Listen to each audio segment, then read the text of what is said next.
Picture it. You're wanting to go to the mall today, so you're on the interstate. It's a beautiful day, the sun is shining, and your favorite song is on the radio.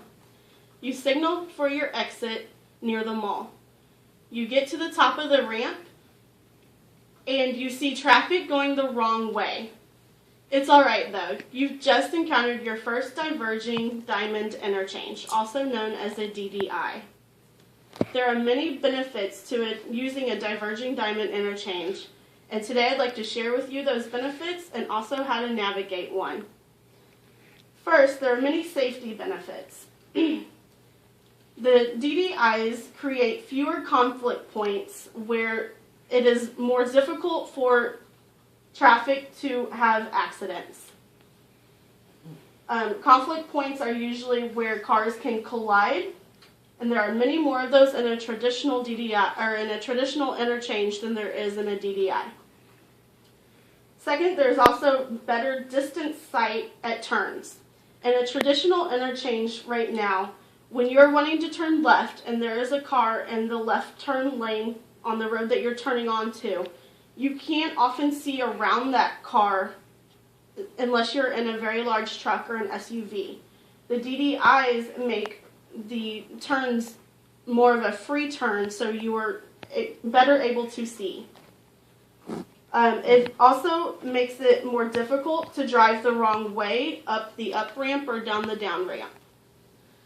And pedestrian crossings are much shorter.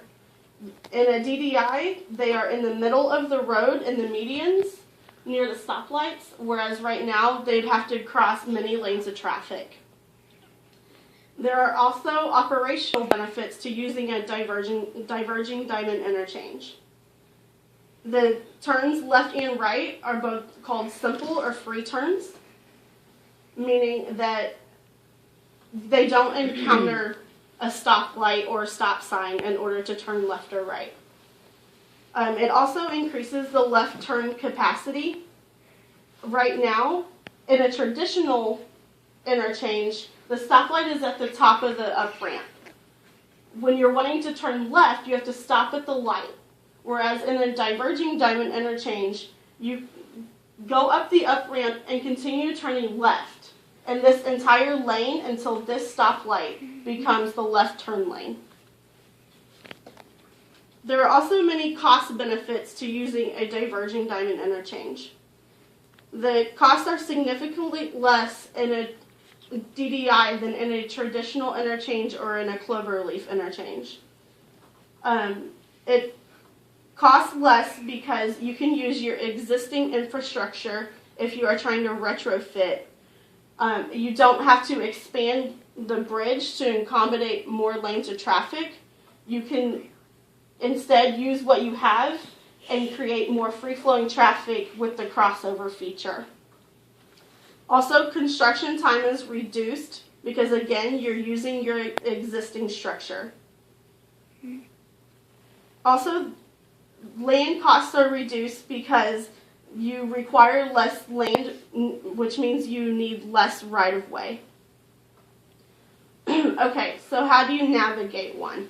It can look very difficult to understand, and there's a lot of arrows going different directions, but it's actually very simple to navigate.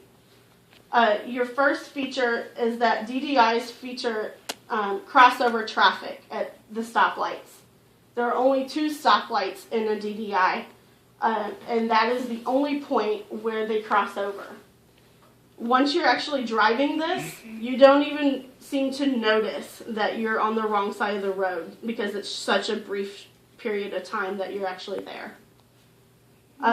The second feature is when you are turning left onto the interstate. So say you're coming from Harrisburg, which is the purple lane, and you're wanting to go towards St. Louis. You would stop at the stoplight here, and then once it turns green, you continue onto this side of the road, and then take this ramp down and merge onto the interstate, just as you normally would. The next feature is turning left from the overpass, which again is this right here merging onto the interstate. It's the same as normal, except you're not having to sit in a left turn lane at a stoplight. It's free flow traffic. You're still going. The next feature is turning right onto I-70. Say you're coming from the mall and you want to go back towards St. Louis.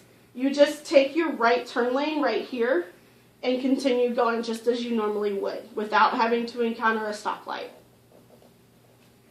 The next one is turning right from I-70. So say you're coming from St. Louis and you're wanting to go to Harrisburg, you would just take the blue lane here and continue on and merge into that traffic and just continue on to Harrisburg. Okay, so let's say that we're coming from Fulton and we want to go to the mall. Okay, that's our plans for today. So we're on the interstate, we're signaling for our exit, and we are going to follow this path right here. You're going to exit on to this road and then continue turning left without encountering any stoplights or stop signs until you get right here. Then you will stop for the stoplight if it's red. If it's green, you just continue going and you're back to your normal flow of traffic. Okay? Now say that our time at the mall is done and we want to return back to Fulton. We're coming from the mall here and going on to the interstate. So you want to follow this path without encountering a stoplight. And this path, you don't even have to cross over traffic. You just merge onto the interstate, just like you normally would. So it's actually very simple to do. So to conclude today, I've shared with you the benefits of a diverging diamond interchange and also how to navigate one. So the next time you encounter one, you will be able to know how to drive it. Okay.